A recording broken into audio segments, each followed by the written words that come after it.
Hola, soy José Antonio Bringas Fernández y en esta oportunidad le doy la bienvenida a esta clase magistral sobre una de las obras más ambiciosas y potentes de la literatura latinoamericana, La Guerra del Fin del Mundo, escrita por el novelista peruano y Premio Nobel de Literatura Mario Vargas Llosa.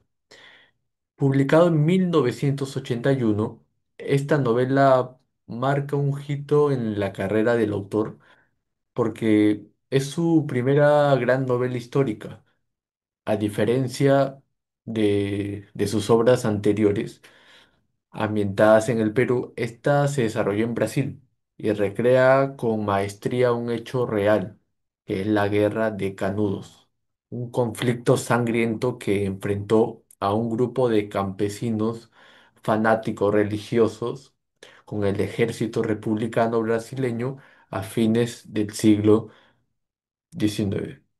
Es una novela épica, densa y profundamente reflexiva, que dialoga con la historia, la política y la condición humana. Hoy vamos a conocer su clave de narrativa, sus significados ocultos y su vigencia en nuestro tiempo.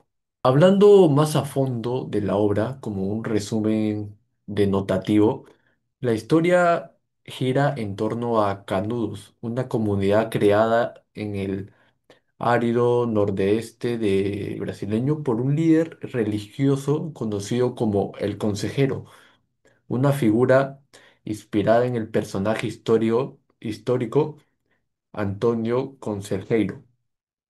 Este hombre místico predica contra el nuevo régimen republicano y sus enseñanzas atraen a miles de pobres, marginados y exiliados del sistema que buscan en él una esperanza espiritual y material.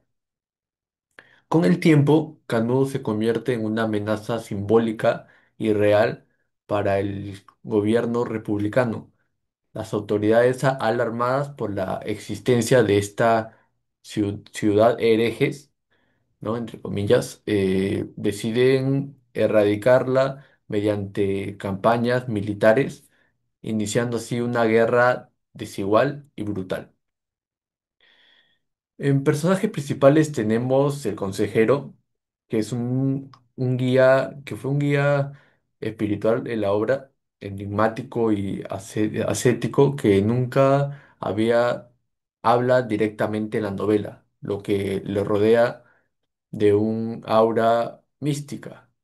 Tenemos también el periodista, que fue enviado por un diario de Río de Janeiro, que representa el pensamiento liberal y racional. Su viaje, más que todo, lo afronta con la complejidad del fanatismo y el sufrimiento humano.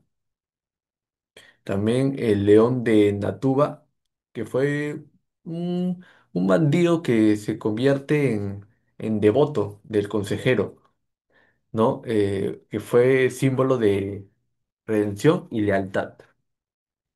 Y también tenemos al Galileo Galí, un, un personaje que fue un anarquista europeo, ¿no? Que busca libertad en Canudos solo para así descubrir otra forma de rigidez ideológica. Y el relato se sitúa en el Sertão, que fue una región desértica, ¿no? Pobre y olvidada del noreste brasileño, que más que todo la historia transcurre en los años posteriores a la proclamación de la República de Brasil, a finales del siglo XIX, lo que aporta tensión entre el antiguo orden monárquico y el nuevo régimen liberal. Como un análisis connotativo, tenemos temas centrales, ¿no? De dicha obra: fanatismo religioso versus racionalismo liberal, ¿no? Ya que esta obra presenta dos visiones de mundo irreconocibles. Por un lado, la fe absoluta del pueblo en el consejero, ¿no? Y por otro, el pensamiento moderno, progresista y republicano del nuevo Estado.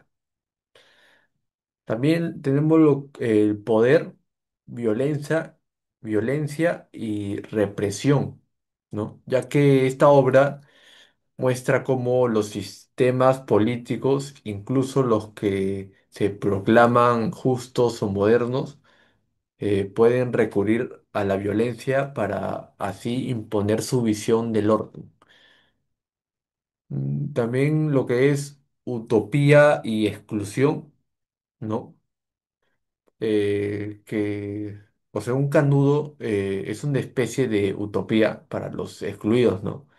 Me dejo entender. Entonces es como una comunidad construida con base en la fe y la resistencia, pero el sistema no tolera esa diferencia y por eso la destruye.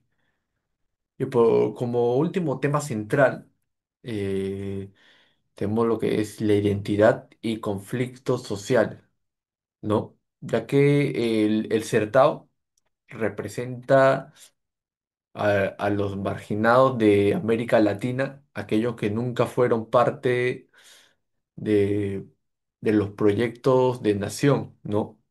Ya que la guerra es una metáfora del choque entre dos Brasiles, que es el oficial y el invisible. Eh, bueno, Mario Vargas Llosa construye la novela con una estructura polifónica, se podría decir, alternando múltiples puntos de vista, ¿no? No hay un narrador único, sino una sucesión de voces y perspectivas que tejen un mosaico complejo, ¿no? El lenguaje es rico, denso y detallado, con descripciones minuciosas del paisaje, los cuerpos, la batalla, ¿no? Ya que la novela tiene un ritmo épico, casi cinematográfico, que recuerda bueno, a mí en particular me recuerda a Tolstoy. Figuras retóricas, bueno, el uso de la alegoria, ¿no? Ya que Canudo es como símbolo de resistencia frente a un estado opresor, ¿no? También la ironía trágica, que los personajes buscan libertad o redención, pero que terminan atrapados en estructuras más rígidas, ¿no? Y un contraste entre personajes modernos y tradicionales, ilustrados y analfabetos, ¿no? Como una reflexión periodística, abarcamos de que esta obra dialoga profundamente con el periodismo en varias dimensiones, ¿no? El personaje del periodista que actúa como testigo, narrador y analista y sufre una transformación que recuerda la experiencia de muchos cronistas que confrontan la realidad con sus prejuicios, ¿no?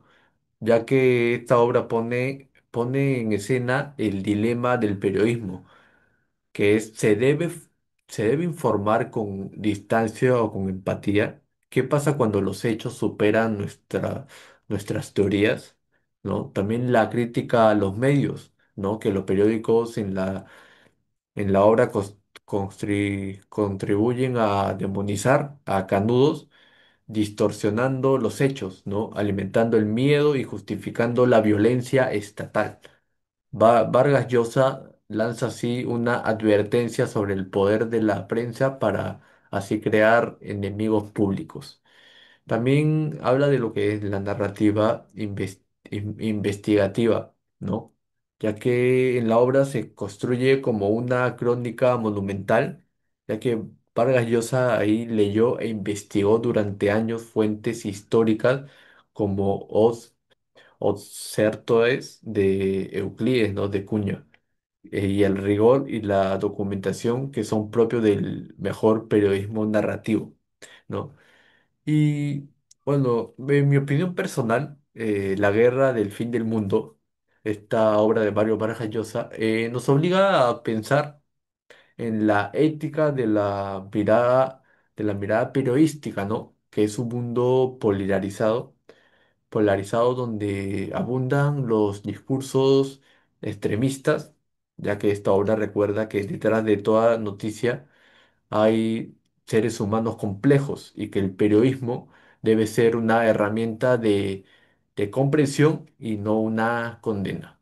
Para concluir, bueno, La Guerra del Fin del Mundo, obra de Mario Vargas Llosa, es mucho más que una novela histórica, ¿no? Es una exploración profunda del alma humana, del poder destructivo de las ideas absolutas y de las injusticias que se repiten una y otra vez en nuestra región. Leer esta obra es sumergirse en un universo narrativo desafiante, pero también enriquecedor, ¿no? Nos invita a cuestionar nuestras certezas, a mirar con otros ojos a quienes piensan distinto y a reflexionar sobre el rol del poder, la religión y la prensa en la construcción de la sociedad. Te invito a leerla, analizarla, debatirla y compartirla. Muchas gracias por acompañarme en esta clase magistral. Hasta pronto.